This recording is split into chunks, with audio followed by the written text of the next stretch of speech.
Okay, so welcome back everybody. So our next session is on the topics on exploring emotional knowledge from emojis and hashtags. So we'll give our time to Mr. Park Ji-ho. So let us give him a big round of applause.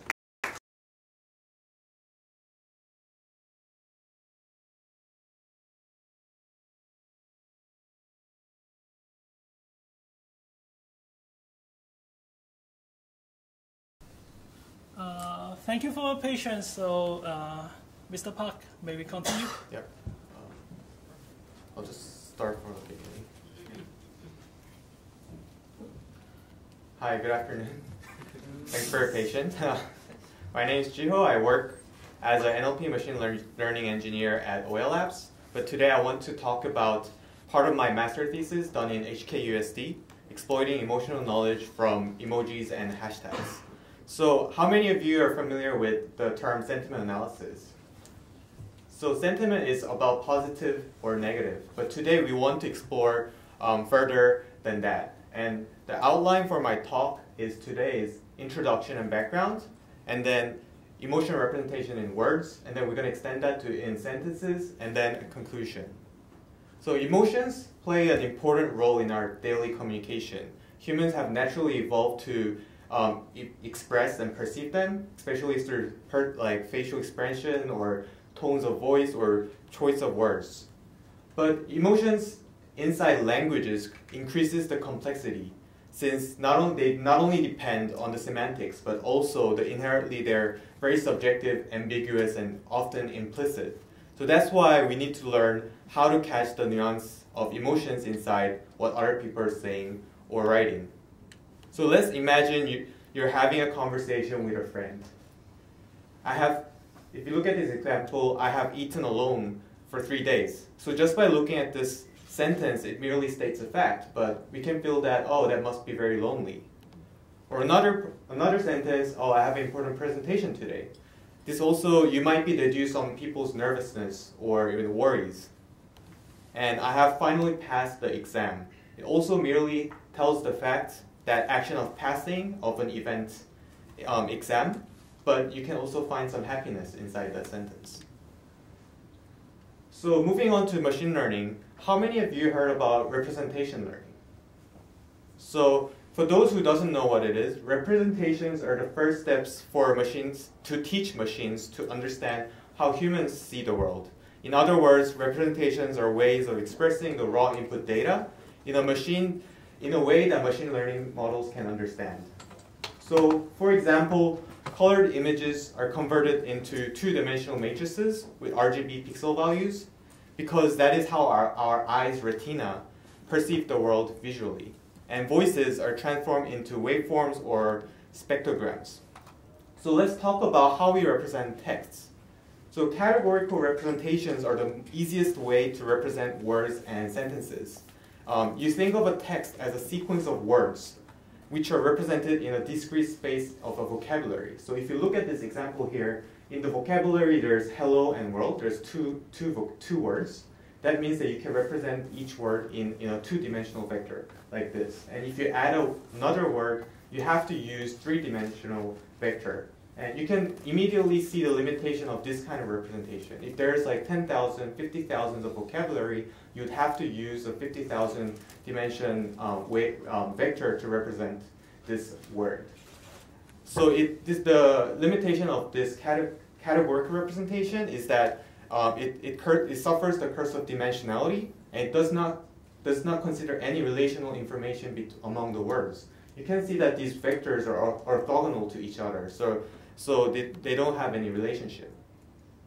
So to overcome these shortcomings, many past works have exploited to find the mapping of words, of sentences or words into continuous vector spaces. So a word can be represented with a fixed size, low-dimensional, real-valued vectors, also known as embeddings. And embeddings pre-trained from a huge corpus can serve as a useful prior knowledge for machine learning models to perform well. And this is one kind of representation learning. To give you an overview of what that actually means, this is a two-dimensional space of the words spread out in the vector space. Actually, the real world embeddings are 200 to 300 dimensions that we cannot really visualize, but you can put it down to 2-dimensional. So the words are spread out in a vector space.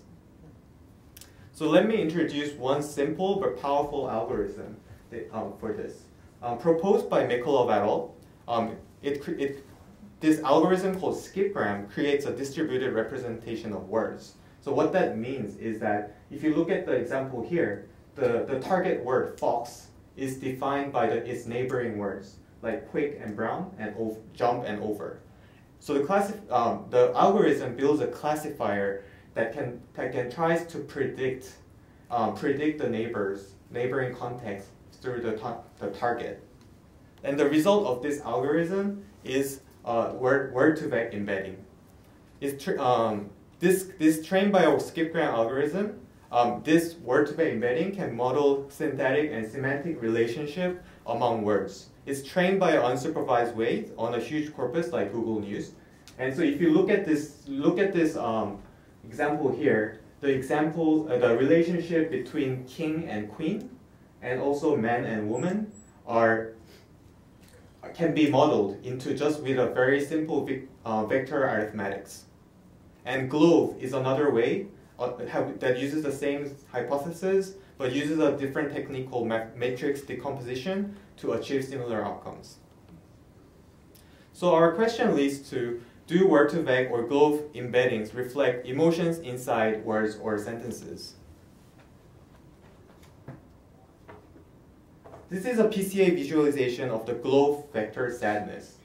So it's a 2-dimensional space, and you can see that the surrounding words, actually, there's a lot of semantically similar words, emotion words, but they're not emotionally similar. You can see joy and grief, this kind of stuff, also clustered with sadness. So if you think about it, this is quite obvious because emotionally different words can appear in a very similar context.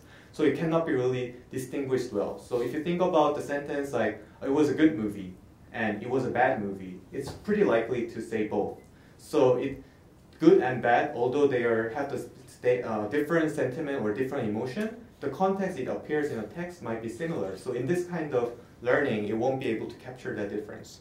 And words may contain emotions indirectly in embeddings, and the embeddings cannot capture this. So for example, spider, if you say, I saw a spider crawling into my bed, you can sense some kind of fear because spider inherently, implicitly has some kind of fear to people, most people. So the question is, so how can we learn better representation to learn the emotions inside the words? So this leads to our first part, emotional representation in words. To give you a preview, on the left is the word-to-vec vector of spider, and you can see that it is clustered with very semantically similar words like bug, worm, tarantula, etc. But whereas our emotional word vector, spider, is surrounded by words like presentation or fears or finals that are emotionally very similar together. So how do we learn this emotional word vector? The intuition is that given a document with an emotion label, there will be one or more emotionally significant words inside. So to give you an example, just realize it's a month to Christmas today, and the label is joy. And for humans, it's very easy to spot, okay, Christmas is associated with joy, so that's the important word. But machines do not know which specific words are the important ones. So how do we teach them? What we do is we train a deep learning model to predict what is the emotion category of this sentence. So the model can automatically capture those important words and encode emotional information inside its word embedding layer. To give you a more detailed illustration of our deep learning model, we use a convolutional neural network for predicting the emotion of the sentence. On the left, you can see that the sentence is divided by each word, and the words are transformed into word embeddings, and then these embeddings are your inputs of into the deep learning model, CNN, goes through a convolutional layer, and then goes through a max pooling layer, which does what it does is that max pooling tries to find what is the most relevant feature for classifying the sentence into this class. And at the end, it is connected to a softmax layer to do the actual classification. And when the training is finished, only the word embedding layer on the left is extracted. The other parts are all removed, and we use this as emotional word vector. So the problem is, how do we collect labeled data? Like, there needs to have a lot of data to train this kind of deep learning models. And collecting a large corpus of emotion labeled text is very costly if we use human annotation. So what we do is we find emotion information from social media posts that can be used as automatic labels. And hashtags with emotional words are proven to be very effective to serve as automatic distant labels for this text. So to give you a more example, if you look at these tweets that has hashtags excited and hashtag lonely at the end of the sentence, you can see that hashtags can be used as an automatic label for this kind of data, supervised learning. So what we did is we crawled tweets with emotional hashtags, and in total gathered around 1.9 million tweets and mapped that into 4 classes: joy, sadness, anger, and fear. And you can see that I crossed out the hashtag. This is because we want to remove that from when we input it from the model, because the model is, if it's there, it's too easy for them to just focus on those hashtags. So I'll give you some examples on the visualization of our emotional word vector. So on the left, the word vector of headache is actually surrounded by physical symptoms, which makes sense. It's semantically very similar. But on the right, our emotional word vector, it can cluster headaches with emotions related to words related to anger, like angry or scream, pissed. And the second example is beach. Left, you can see that beach is associated with lake and river and this kind of metaphors. On the right, beach is associated with more happy words like pizza or Vegas or sunny. So we saw some visualizations, but okay, we get it that this emotional word vector can capture the emotions, but how are we going to qualitatively assess this?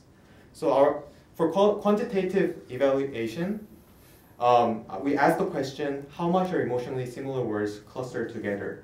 And we use something called lexicons. Lexicons are like dictionaries that words are pre-assigned into a category by human annotators. So there's a lot of words in the category of joy, a lot of words category inside sadness. So what we do is we query the nearest neighbor of a word according to the cosine similarity in the vector space we just learned. And we want to calculate how many of these neighboring words belong to the same emotion category of the querying word. It's the accuracy. And we use something called NRC lexicons that is associated with emotions. And we use the word-to-vec embeddings, which is trained on the same corpus using the skip-gram algorithm to serve as a baseline comparison. And here are some results. And you can see that for all top 5, top 20, and top 100 querying results, the accuracy of querying is higher for our emotional word vector. So our question leads to, is word level representation enough for modeling emotions? Because oftentimes, okay, words have emotions, but when we say it in a sentence, not only words. So we wanted to move on to that. And that's our second part, modeling emotion representation in sentences. So can we gather a larger data set with richer emotional evidence? Because, I mean, obviously sentences are harder than words, so we want more data. So we take a look at emojis to rescue us. And as you can see from the examples here, emojis can convey an emotional implication of these sentences written by the author. And thanks to the popular culture of using emojis everywhere, like our personal tweets, our social media posts, our personal messages, and everywhere, we can easily gather a lot of data streams from that are public. And actually utilizing emojis for modeling sentences is first proposed by Dalbo et al. And it's also known as DeepMoji. And they crawl 1.2 billion tweets with 64 different emojis, train the 2-layer bidirectional LSTM model with a self-attention to predict what is the emoji the tweet may contain. And you can see the example here. It makes a lot of sense if you're familiar with the emojis, if you're that generation. And we replicated this DeepMoji model. And the reason we've crawled our own data and trained our own model is to replicate that previous work with much less data with a much smaller model. So we crawl 8.1 million tweets with 34 different hand and facial emojis, which is less than 1% of the DeepMoji's dataset. And using the previous work's clustering, we clustered the similar emojis together into 11 groups, as seen on the slide. This is to tackle the data imbalance problem. And we trained the one layer bidirectional LSTM to train to predict what this text is belongs to the emoji cluster. So this is the architecture for my deep learning architecture for my model. You can see that there's 2 LSTM model, one going forward and one going backward. And similar to the previous CNN model I showed you, the word embedding, the words are separated into words. Sentence is separated into words, and then it is transformed into embedding, and it is all put into the LSTM. And at the end, the last hidden state of the 2 LSTMs are combined together to form a final representation, and then it is connected to a softmax layer so that it can perform the classification. So it's trying to do cluster. And the results, for sure, the result of the classification is around 30% for top 1 accuracy and 61% for top 3 accuracy. And of course, this result is for sure not perfect. However, we should remember that our primary goal is not to predict the emojis, but to create a sentence representation that can capture the emotional knowledge inside the sentence. So what we do is we remove the softmax layer and just keep the last hidden state. So what this means is that, like before, we are trying to project all the sentences into a vector space.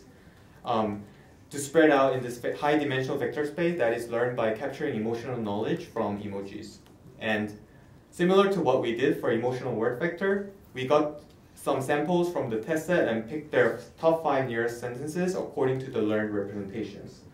So if you look at the first example, the target sentence is "one thing I dislike is laggers, man."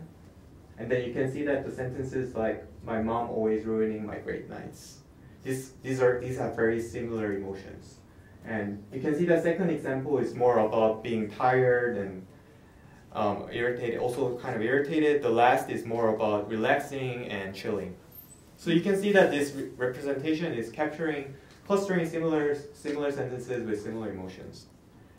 So there are many emojis, and each of them seem very similar but a little bit different. So that's why the example shown before seems very, very subtle, and rather than just using the 4 classes of emotions. So our question leads to, can emoji sentence representations help machines understand subtle differences of emotion? And this is a very hard task, even for humans. When you reading text, just text, is very hard. So what we do instead to answer this question is participate in a competition called SemEval, and they had a task called Effect in Tweets. Today I would like to share the details of the competition, and the SemEval is an ongoing evaluation started in 1998. It's well known for the NLP researchers, and it proposes different tasks. And one of them was this year was Effect in Tweets, and I will introduce 2 of them. First is the emotion intensity. So emotion intensity is given a tweet with an emotion. We want to determine the intensity of that tweet that best represent what the author's emotion is. So if you look at these examples, this is from the joy dataset. They had separate dataset for joy, sadness, anger, and fear. And you can see that label 1, low amount of joy, and high amount of joy, is quite subtle. It's a very small difference. So And for the second task, for sentiment, it's also -3 to +3. So you can see that I just showed you the negative ones, and you can see that even for humans, it's very hard to tell what's -1 and what's -3. It's a very subtle difference. So this competition was actually perfect for asking our question whether this representation can capture this subtlety.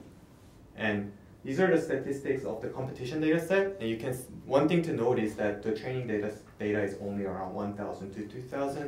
So it's actually impossible to model these subtleties just by using the data they've given. So I'll talk briefly about the methodology we used. So on the left, there's a text. We get all the text from the competition data set, and then we plug it into the pre-trained by LSTM model. And this will output a 512-dimensional vector. So it acts as a feature extractor. And with those vectors, we fit it into a standard regression model, support vector regression or kernel regression. For evaluation, given the test set, we want to calculate the Pearson correlation score, which is -1 to 1. 1 is the perfect matching.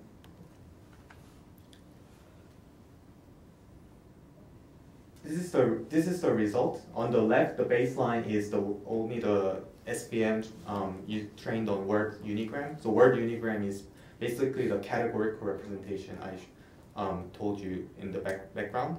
And on the right, you can see that our emoji sentence representation as a feature outperforms the baseline by a big margin. And this is because our pre-trained by LSTM model can transform the training data in representation that are very effective for this task.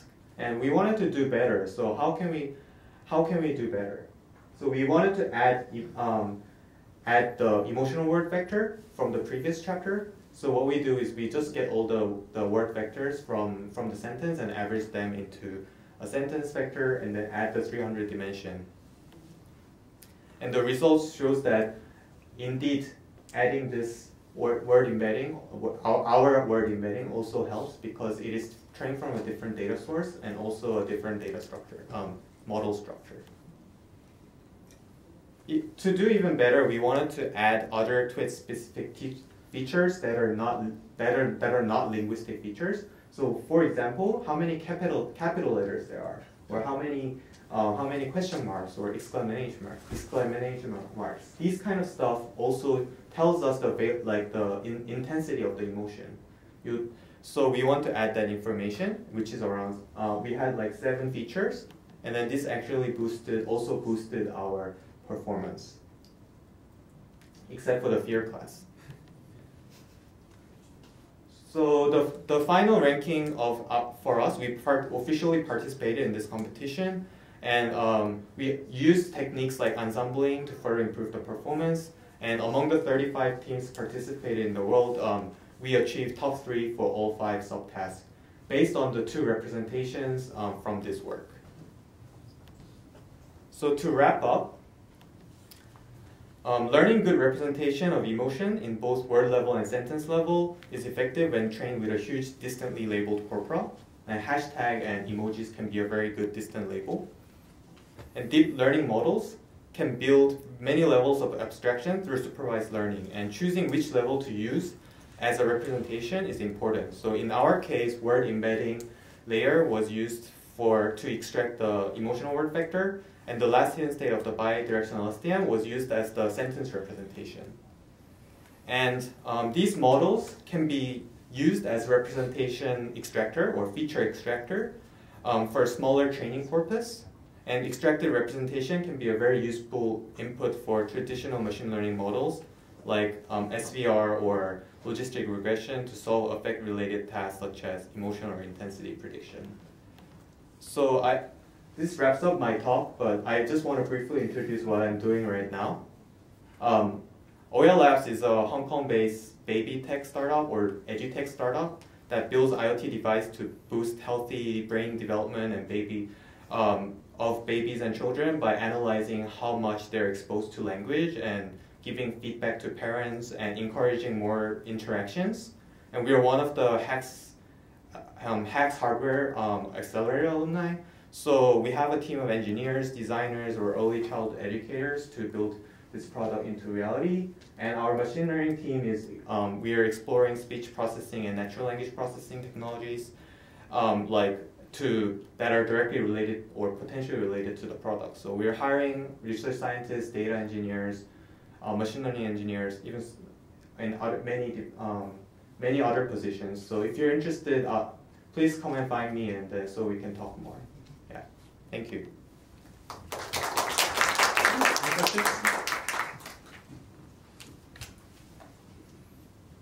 Thank you very much for the very systematic talk. May I ask, do you have any information about the source, like the geographical origin of the data source? Like, for example, because there may be some local differences of the usage of the emoji. Yeah, actually that's a good point. When we crawl the data, we also crawl some metadata. But in our work, we didn't really use that. We just limited to English-speaking tweets. But when I was at a conference talking about the different uses of emojis in English and Spanish, or even like other languages. So I think maybe it will be a very interesting topic if you do that in a geographical context. Thank you.